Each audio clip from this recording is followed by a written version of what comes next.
Well, politics from the other side of the world after the chaos of the first U.S. presidential debate. This morning's showdown between Donald Trump and Joe Biden was much more focused and subdued.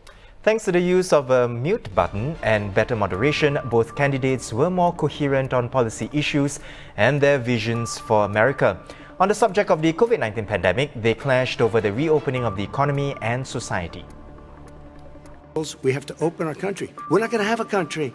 You can't do this. We can't keep this country closed. This is a massive country with a massive economy. People are losing their jobs. They're committing suicide. There's depression, alcohol, drugs at a level that nobody's ever seen before. What I would say is I'm going to shut down the virus, not the country.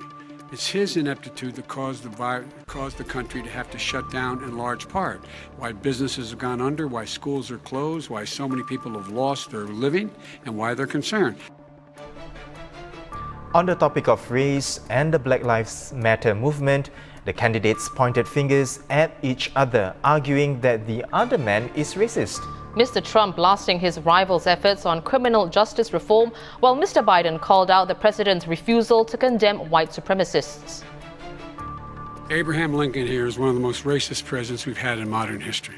He pours fuel on every single racist fire, every single one. I am the least racist person. I can't even see the audience because it's so dark, but I don't care who's in the audience. I'm the least racist person in this room. Foreign editor Bhagya Sri Gareka is back. Hi Bhagya. Restrained, civilized, more focused. Now those words have been used to describe this debate. Let's focus on each candidate and how they fared compared to the first debate. Let's start with Mr. Trump. How did he do? Oh, I think Trump this time was almost like a model debater. I think the conditions for this debate helped. Basically, you could see that he did not interrupt, which was a big objection to the way he conducted himself in the last debate. He waited his turn to speak. And I think he also spoke to the topic. So he answered questions directly, for the most part anyway. The last time, if you remember, in the first debate in September, end of September, basically you saw the two of them use some, language for each other. Trump called Biden not so smart, and you had Biden saying, "Shut up, man," to Trump. So compared to all that, like you say, it was a very civil performance and substantive. Right, so an improvement from Donald Trump. Now let's move on to the Democratic candidate. There were several times when Mr. Biden spoke directly to the camera amid the melee in an attempt to put his points across directly to the voters. So Bhagya, how did he perform in terms of, how he stayed on message while trying to counter attacks from Mr. Trump? Oh, I think Biden also had a very good night. So in the case of Biden, I think firstly, he stayed unruffled. There were some provocations from Mr. Trump. For instance, when he alleged Biden's family members, his son Hunter Biden, of some corrupt dealings, Biden stayed cool.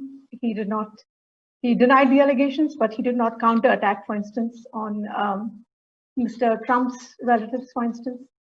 The other thing I noted is that Biden was pretty good with his messaging. So on coronavirus, he made the charge that Trump could not be trusted to deal with it. So I think his points came across. He was civil, he was pleasant. Some people thought he looked a bit tired at times. But this is a 90-minute affair, and they're both in their 70s, so I think there's that. Well, Bhagya, that said, personal jabs were still exchanged, but overall, things were less chaotic than the first debate, thanks in part to the night's moderator, NBC's Kristen Welker, as well as the mute button. Now, how effective were these two factors in keeping the debate proceedings in order? Oh, I think the mute button was possibly a stroke of genius. It was the silent hero or the star of the night. The rules basically allowed the candidate who was asked the question to address it while the opponent stayed quiet, as in his mic was probably not on.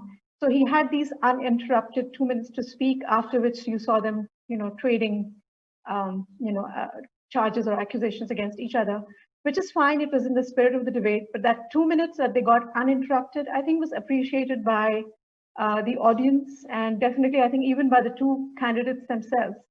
So mute button helped.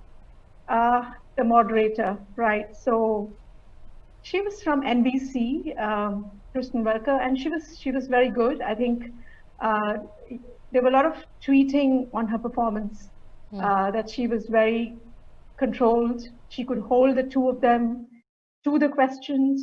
She was pleasant too. She had a good demeanor, and I think one of the best compliments for her actually came from Chris Wallace, who moderated the last debate, and sort of said he had a mess on his hands, and he said so Chris Wallace said he was jealous of her, jealous of this moderator, because she managed to control the conversation too so well, and she was able to get good replies from both the candidates. Right. Well, let's move on to the issues that were discussed in the debate. What were some of them that proved to be the most contentious, you think? I think the first topic, which is coronavirus, I think that is at the top of the mind for many American voters. And of the 1.5 hour debate, you probably had 20-25 minutes to this topic alone. And the contentious part there, I think, was Mr. Trump saying the vaccine was ready and would be delivered within weeks. We've heard the health experts say otherwise. So that's a bit controversial. And then you have Biden saying, Trump could not be trusted to handle this crisis. This has led to the death of at least 220,000 Americans. And according to projections that Biden quoted, it could be 200,000 more deaths by the time this year is over. So, a serious charge there. The other one, I think that probably caught the attention of our viewers here in Asia and Singapore, was the bit about North Korea. So on North Korea, Biden said Trump was cozying up to dictators. And, his meeting with Kim Jong-un, the first one which took place here, the first meeting by an American president with a North Korean leader here in Singapore, the first meeting. And he said, it shouldn't have happened. Whereas Trump's point was that, this actually probably led to prevention of a war, which would have led to thousands of lives being lost. And that it's always a good idea to have an open line to communicate with leaders. So, well, it's up to you to believe either of these. But, I think that certainly got some attention here in Asia. Well, thank you so much for your time, Bhagya. We've been speaking to foreign editor at the Straits Times, Bhagyashree Gareka. The Straits Times has several stories on the debate, which you can check out at straitstimes.com.